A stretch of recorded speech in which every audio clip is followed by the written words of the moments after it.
Bago dumating ang Toyota Innova na kilala natin ngayon,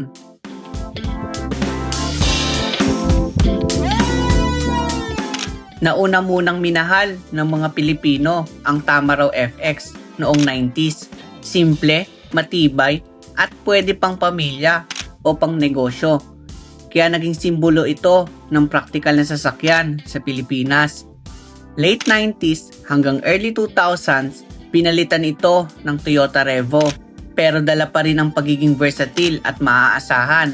Maraming pamilya ang ginamit ito bilang daily car at pampasada.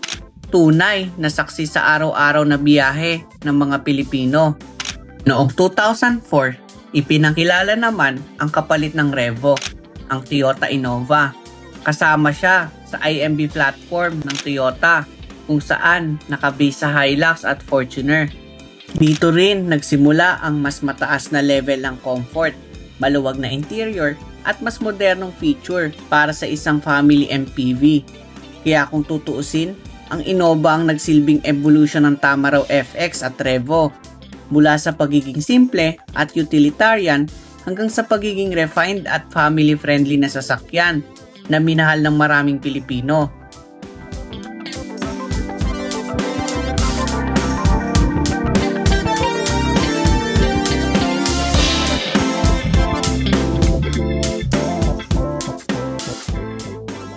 At ngayon, bibida sa episode natin ang facelifted model ng second generation. Ito ang 2026 Toyota Innova XE.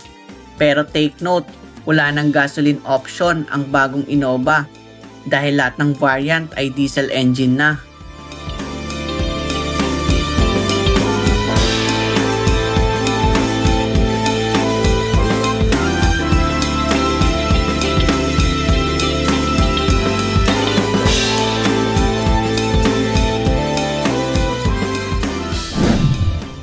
Kung galing ka sa 2016 second generation Innova, familiar ka na siguro sa itsura nito.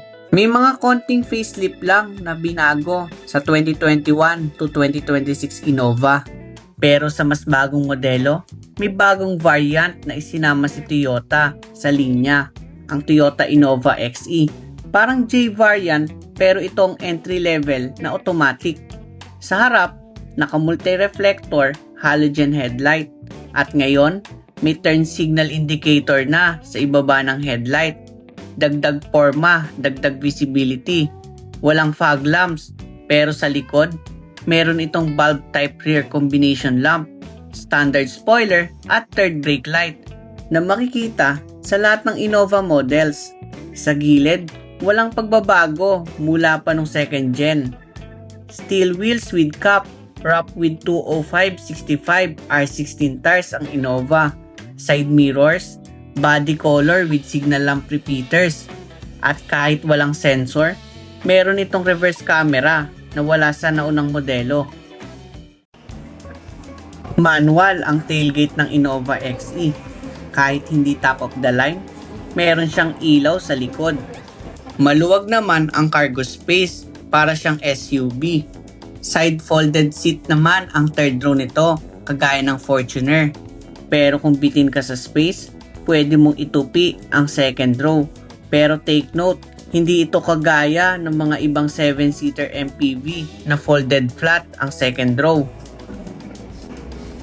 Ang makina ng Toyota Innova XE ay 2.8 liter 1GD FTV diesel engine na may maximum output na 174 horsepower at 360 Nm of torque paired with 6-speed automatic transmission.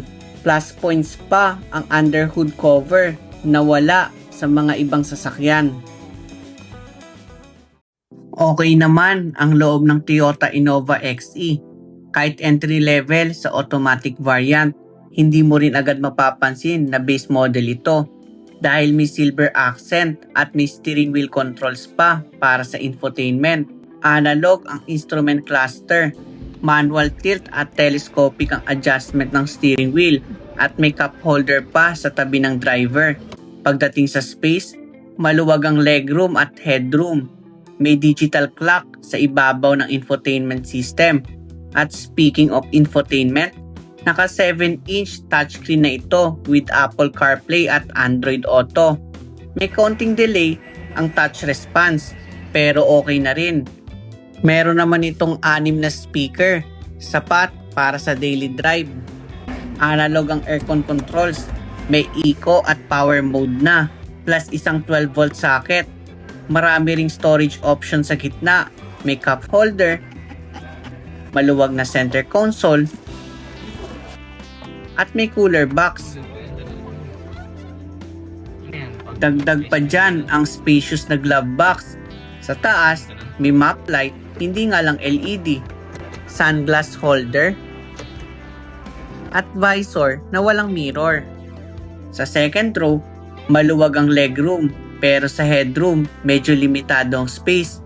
Sa gitna, may tunnel pero hindi mataas kaya okay rin upuan ng adult. Sa ibabang bahagi, makikita ang 12-volt socket. May ceiling mounted aircon vent at sariling analog control sa likod. Sa third row naman, medyo masikip na ang headroom, ganun din ang legroom. Pero may extra storage pocket at cup holder.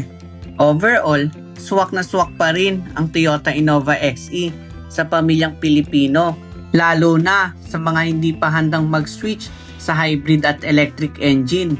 Ito na lang kasi ang 8-seater MPV na nag-o-offer ng diesel engine.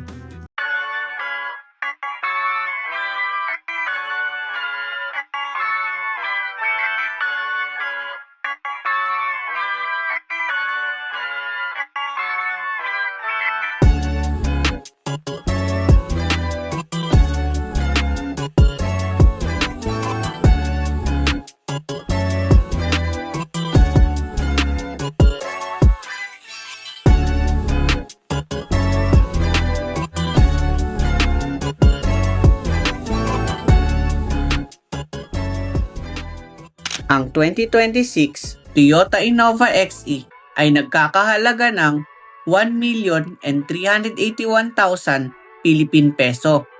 Available naman ito sa 4 na kulay: Silver Metallic 1, Black 1, Blackish Red Mica, at Red Mica Metallic.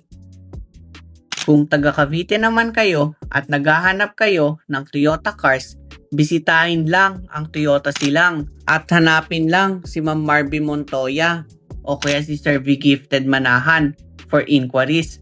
Sabihin nyo na lang na napanood nyo dito sa Drive Talk by Aljay.